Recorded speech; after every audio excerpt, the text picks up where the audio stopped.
Hey guys, and welcome back to this channel. In this video, I'll be showing you guys how you can ask a stamp from Blanc in Heartopia. So this is for the the underwater expedition prep.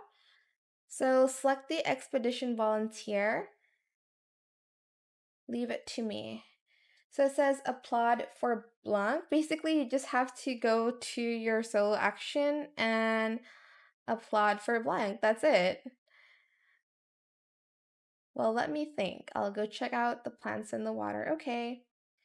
Yeah, we got a stamp from Blanc. Also, you are only able to ask for 9 stamps, and there's like 12 NPCs, I believe, or 11, so you won't be able to get all the stamps.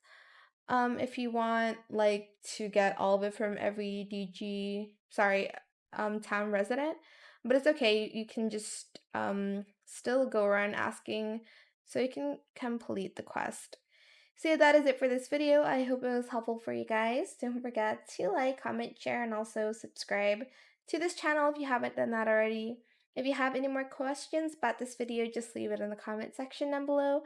I'll try my best to answer them all for you guys. And if you found this video helpful, please click the thanks button as well. That is a thank you so much for watching. Bye!